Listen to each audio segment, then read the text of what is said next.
రాజధాని నిర్మాణం పేరు చెప్పి దోపిడీలకు పాల్పడ్డారా? అమరావతి కడుతున్నామని ప్రకటించి అక్రమాలతో కాలం గడిపేశారా?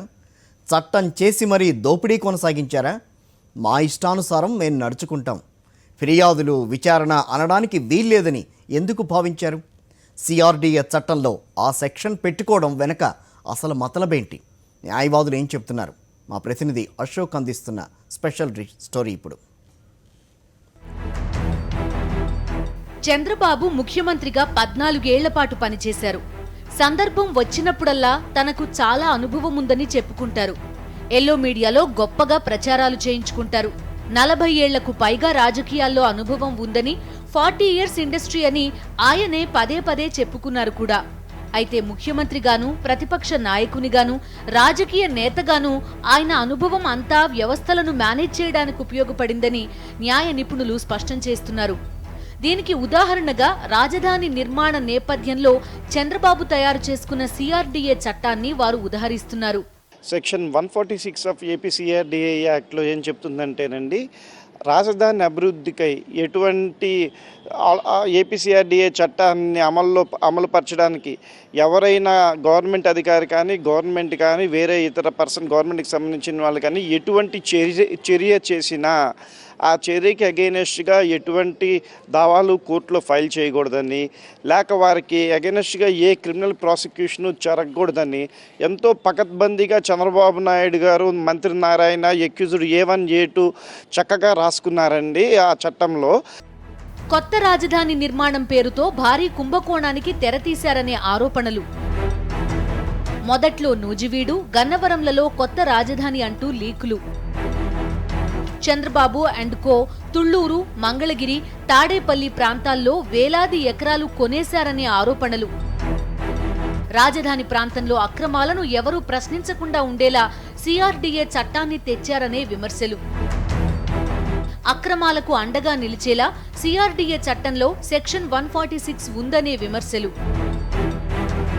అమరావతి రాజధాని నిర్మాణం కోసం క్యాపిటల్ రీజియన్ డెవలప్మెంట్ అథారిటీ చట్టం అంటే సిఆర్డీఏ చట్టాన్ని చేసుకున్న చంద్రబాబు ఆ చట్టంలో అత్యంత తెలివిగా 146వ నిబంధన పెట్టారు.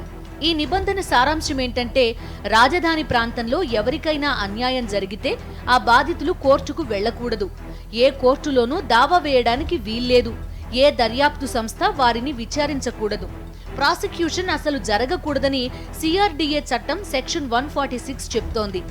ఇలా సెక్షన్ 146 తయారు చేసుకోవడం దురుద్దేశంతో కూడుకున్నదని వైఎస్ఆర్సీపీ సీనియర్ నేతలు విమర్శిస్తున్నారు.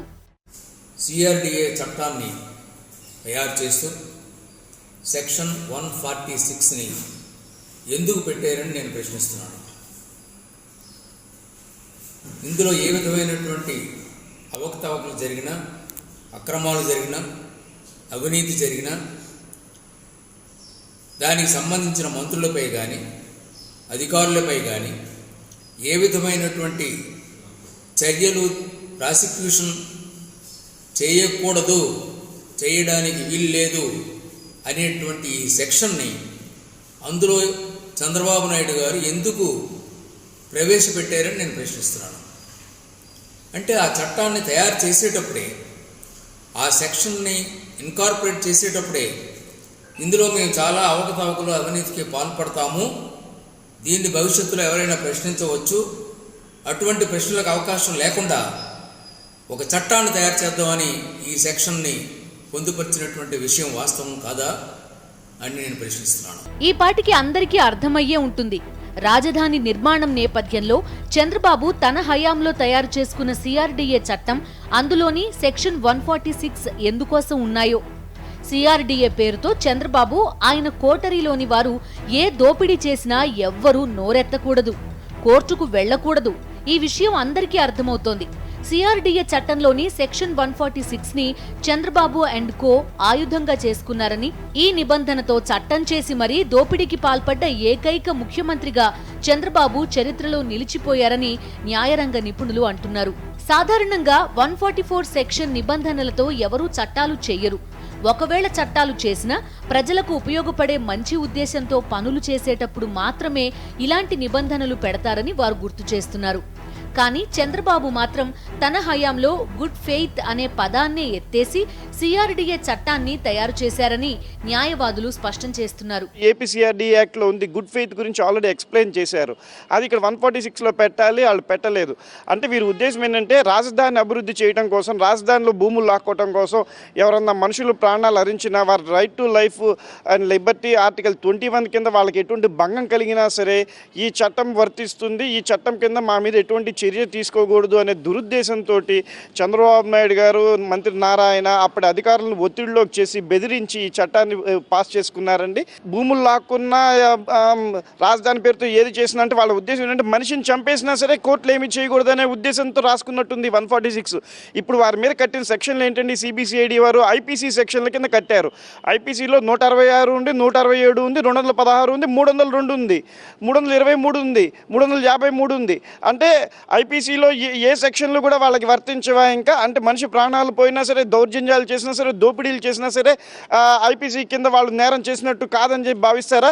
భారత శిక్షా స్మృతి గొప్పదా, ఏపీసీఆర్డీఏ యాక్ట్ గొప్పదా అని మేధావులు ఆలోచించాలి. బాబు హయాంలో రైతుల నుంచి బలవంతంగా భూములను లాక్కున్నారు, అసైన్డ్ భూములను కొట్టేశారు, లంక భూముల సరిహద్దులను మార్చేశారు, రాజధాని ప్రాంతంలో సీలింగ్ భూములను మింగేశారు, వాగు కొండ పోరంబోకులకు రికార్డులు పుట్టించి వాటిని రాజధానికి ఇచ్చి లబ్ధి పొందారు, తప్పుడు డాక్యుమెంట్లను తయారు చేసుకుని గ్రామ కంఠాలను సొంతం చేసుకున్నారు. ఇలాంటి అనేక అక్రమాల నేపథ్యంలో చంద్రబాబు కోటరీ రాజధాని ప్రాంతంలోని దళిత రైతుల నుంచి దాదాపు 3200 ఎకరాలకు పైగా అసైన్డ్ భూములను కొట్టేశారనే ఆరోపణలు వచ్చాయి.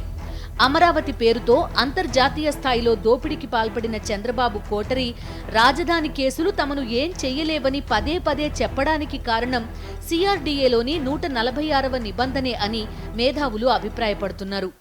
ఆంధ్రప్రదేశ్ ప్రతిపక్ష నాయకుడు చంద్రబాబు నాయుడు ఆయన ముఖ్యమంత్రిగా ఉండగా సిఆర్డీఏ యాక్ట్ని తీసుకొని వచ్చి 146 కింద అసైన్డ్ ల్యాండ్స్ని తీసుకోవచ్చు, దాని కింద తీసుకుంటే అది ఛాలెంజ్ చేయడానికి కోర్టుకు వెళ్ళటానికి అధికారం లేదని 146 రూలు వాళ్ళు రాసుకొని దాని ప్రకారం తీసుకున్నాం అనేటువంటిది ఒకటి చర్చ నడుస్తోంది. అయితే ఇది ఇలా చేయొచ్చా చేయకూడదా అనేటువంటిది మన ముందున్నటువంటి ఒక ఆలోచన. దీన్ని ఖచ్చితంగా చంద్రబాబు నాయుడు చేసింది తప్పు. ఇది Andhra Pradesh prohibition of transfer act. Andhra Pradesh ఉమ్మడి ఆంధ్రప్రదేశ్లో ఉండగా ఈ రెండు తెలంగాణ ఆంధ్ర రెండు ఒకే స్టేట్గా ఉన్న టైంలో చేసినటువంటి ఆంధ్రప్రదేశ్ యాక్ట్ ఇది. ఈ యాక్ట్ అసెంబ్లీలో పాస్ అయ్యి అది బిల్లు రూపంలో గవర్నర్ గారి దగ్గరికి వెళ్ళి సంతకం పెట్టినటువంటి అంశం. ఆ తర్వాతే ఇది యాక్ట్ అయింది. దీన్ని స్టేట్ గవర్నమెంట్కి సిఆర్డీఏ అనేది ఏమి కాంపిటెంట్ అథారిటీ కాదు, సుపీరియర్ అథారిటీ అంతకన్నా కాదు. మనం తయారు చేసుకున్న యాక్టే సిఆర్డీఏ యాక్ట్ కూడా స్టేట్ గవర్నమెంట్ చేసిందే. అయితే ఈ సిఆర్డీఏ రూల్స్ ఫ్రేమ్ చేసుకునేటప్పుడు 146 కింద దీన్ని ఛాలెంజ్ చేయడానికి వీలు లేదు అని అన్నారు. దీని మీదే ఈయన కూడా కోర్టుకు వెళ్ళి స్టే తీసుకోవడానికి కూడా అవకాశం లభించింది. అసైన్డ్ భూములపై అవాస్తవాలు ప్రచారం చేసి అమాయకులైన దళిత రైతులను మానసికంగా వేధించి వారు సాగు చేస్తున్న వందలాది ఎకరాల భూములను తెలుగుదేశం నాయకులు బెదిరించి తక్కువ ధరకు కొనుగోలు చేశారు.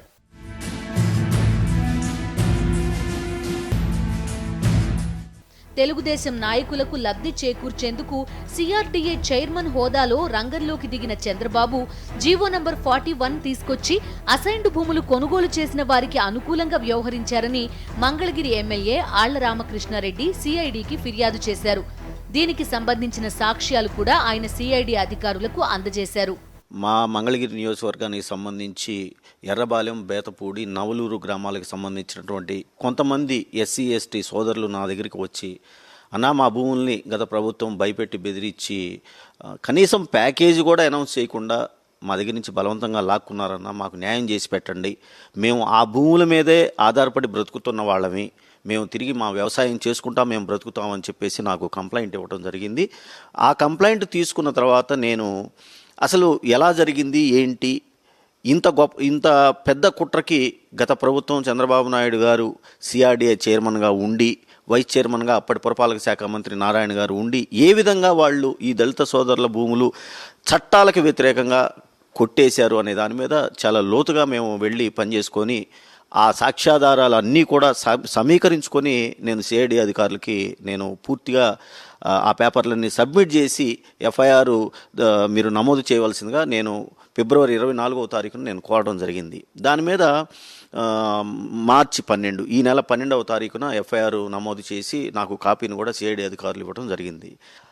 కనీసం ప్యాకేజ్ ఇవ్వకుండా కొట్టేశారు అని అంటే కొట్టేయటం కూడా భయపెట్టి బెదిరించి లాక్కోవడం, అంతకన్నా దారుణం ఏంటంటే తన మనుషులకి ఆయన వాటిని కట్టబెట్టించటం, దాంతోపాటు GOMS నెంబర్ 41 అని చెప్పేసి 2016 ఫిబ్రవరి నెలలో ఆ GOMS నెంబర్ 41ని విడుదల చేస్తూ వాటికి మళ్ళీ ప్యాకేజీలు ఇచ్చాడు. అంటే దళిత సోదరుల యొక్క దగ్గర భూములు కొట్టేసి భయపెట్టి బెదిరించి వాళ్ళకి ఎటువంటి ప్యాకేజీ ఇవ్వకుండా తన మనుషులకి కట్టబెట్టి ఆ భూములన్నీ వాళ్ళకి మాత్రం మళ్ళీ ప్యాకేజీ ప్రకటన చేశాడు అనేది ప్రధానమైనటువంటి ఆరోపణ. ఇక్కడ అసైన్డ్ భూముల కుంభకోణం కేసులో విచారణకు రమ్మని కోరుతూ 41 CRPC కింద సిఐడి అధికారులు చంద్రబాబుకు నోటీసులు జారీ చేశారు. వెంటనే చంద్రబాబు హైకోర్టుని ఆశ్రయించారు. చంద్రబాబు తరపున న్యాయవాదులంతా CRDA చట్టంలోని సెక్షన్ 146 నిబంధనను కోర్టులో బయటకు తీశారు.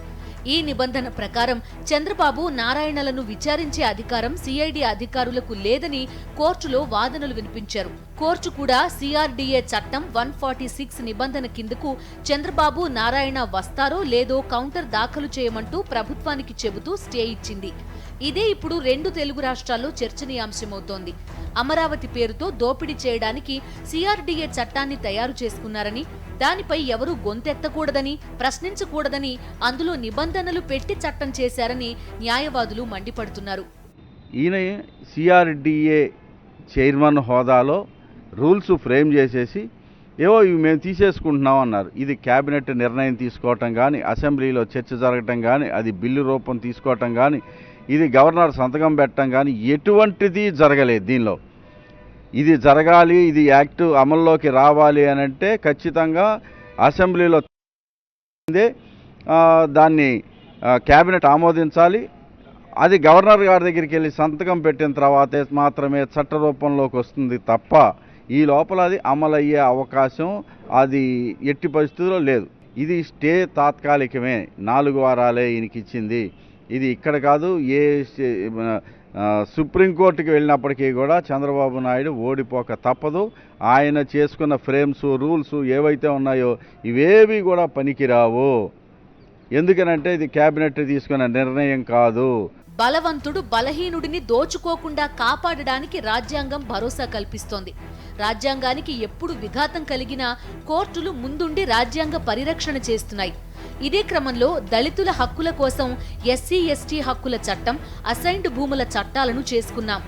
ఇవి ఎంతో బలమైనవని, వీటిని ఏ చట్టం సవాల్ చేయలేదని, CRDA చట్టంలోని 146వ నిబంధన కూడా అసైన్డ్ భూముల చట్టం ముందు నిలబడదని, దళిత రైతులకు తప్పకుండా న్యాయం జరుగుతుందని న్యాయవాదులు స్పష్టం చేస్తున్నారు. ఇష్టానుసారం వ్యవహరించి వేల కోట్ల రూపాయలు విలువ చేసే దళిత రైతుల భూములను కొట్టేసిన వారికి తప్పకుండా శిక్ష పడుతుందని వారు అంటున్నారు.